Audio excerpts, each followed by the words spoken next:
What else do I want to tell you? I keep telling things and it jumps from one thing to another. Mahākāśyapa never wanted to marry, but his parents wanted him to marry, of course, because he's a son, and he will inherit all their business, their properties, and he will have children for them and all that.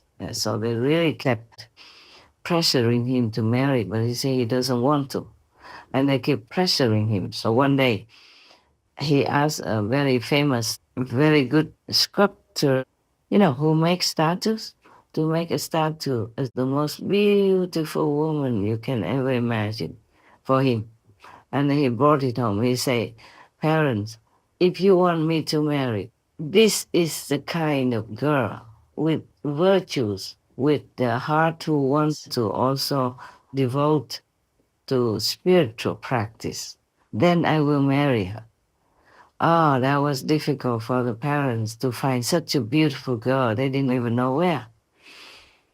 And then he said, okay, then let him leave home to beg for alms everywhere in the world, anywhere in the country at least, to find that woman for them.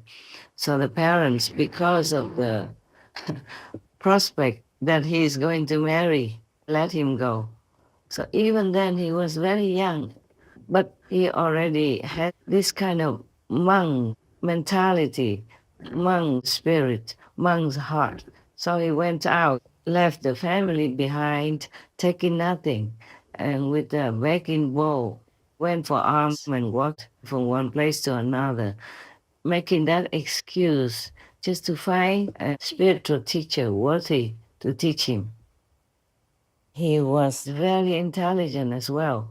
He knew many things, he learned everything, and he was perfect in many ways. So many teachers also could not continue to teach him anymore. But as fate would have it, the parents somehow had a friend who found this beautiful girl who looked exactly like the statue that he had made, even though he never met her before. So he had to marry. And the girl that the parents wanted him to marry also had a similar spirit like him. Didn't want to marry, just wanted to find a master and practice spiritually.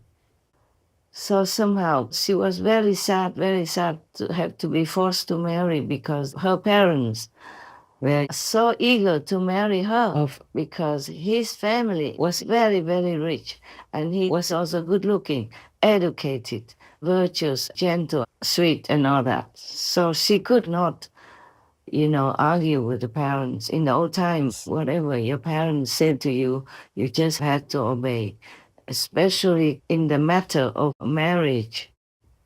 They picked your partner for you. They picked your husband, your wife for you, and you couldn't say no. Yes, but mostly they would consult their astrology, the expert to see if both of them have a compatible spirit, like almost the same things, and have similar family heritage, a richness. Otherwise, there might be conflict. And they ask the astrologers whether or not the children are compatible, whether or not they will be okay. Many other things they ask to make sure before they marry their children to each other. If that family has money and all that, otherwise, if it's just a poor family, they just do it. Mostly, maybe they couldn't care too much, they couldn't afford too much. Now, both of them married, but they didn't know each other before, of course. And Mahākāśyapa didn't want to do anything with the wife. So in the evening, the girl was crying, after the wedding night, she was crying. And then Mahākāśyapa asked her what's the reason. At first, she didn't want to say because she couldn't believe that she had such a good husband like Mahākāśyapa. But finally, after asking many times, she told him that she doesn't want to have any physical contact with any man. She doesn't want to be married. It's just because her parents forced her into this marriage, and now she's going to be ruined and doomed, being a wife. So, he was so happy to hear her say that she just wanted to practice spiritually, wanted to find a real master. She didn't want any kind of mundane, physical, thing at all. And then he told her also his ideal. So they talked to each other, exchanged ideas. They both were very, very happy. So they decided that they would stay together, no problem, and help each other to find the master somehow. Whoever finds first will tell the other, yes, by chance or by any news or any other person's recommendation. So they didn't sleep with each other, yeah? They had two beds, slept in two separate quarters. And until their parents found out, they didn't like that. So then they had only one bed. They were forced to sleep in one bed together. But then they had the solution, like one slept and the other walked around or sat in meditation in the other corner, on the floor. And they took turns to do that. Therefore, they never had to sleep together, touching each other in bed.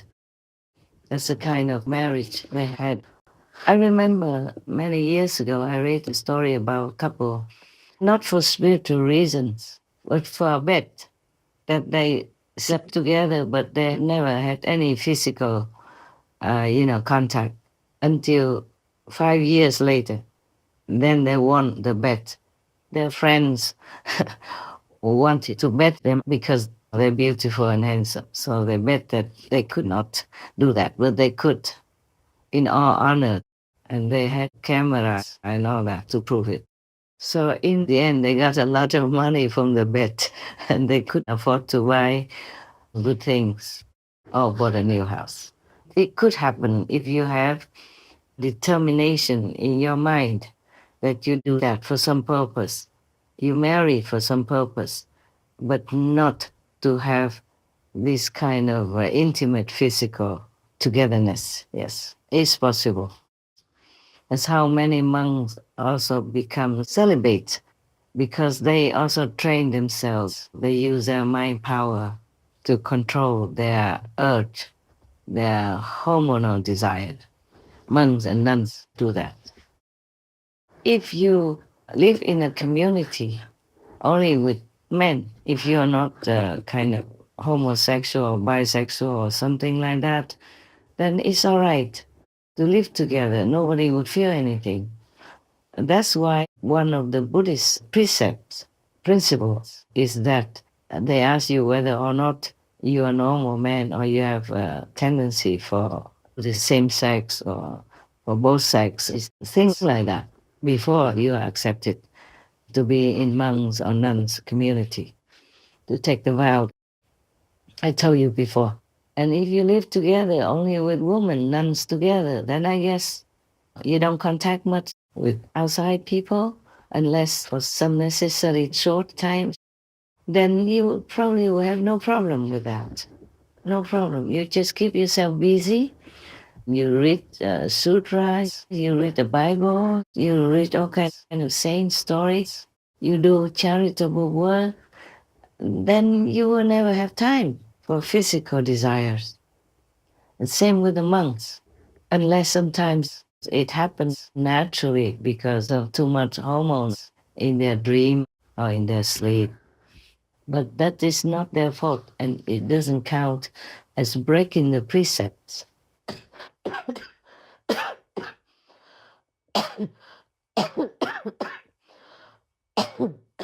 Don't worry about my cough, it will be okay. The Karma King told me that that cough is caused by my interference with the karma of some people in Russia. Some of the Russian fighter soldiers who were released came back home and they molested or killed other Russians who had nothing to do with them. It's just their tendency is like that. Or there have been criminals in jail before, and the government of Russia converted them into battlefield soldiers. And when they came home, they just do the same thing they did before. And I interfere with some of their karma, and that's why I suffer extra as well. To prevent their criminal deeds and to help their victims. Oh, we did many things for the Russians and Ukraine, but still, it's not possible to stop yet. Probably needs some more time. Both sides, lose heavily, but they still cannot give up. It is terrible, this war. Sometimes I feel myself I could not bear the suffering of humans, of animal people, of trees, plants, insects, and everything, even fish, people, and small things. Snail people, they are in the garden or on the street, and people walk around and step on them. Oh God, imagine all these shells piercing into their sensitive, soft body. Oh, terrible. They have the shell because they need to protect themselves. But then when it's crushed into their body, oh, it's horrible. Everything hurts me in this world. I don't know how I can bear it so far. I just try to forget. And ask heavens to bless them, to lift them up, to liberate them from their miserable fate. So everything you do for others, mind you, you will bear the karma, okay? It's not possible that you help someone and you become karma free. It's not like that. Somehow you have to bear some.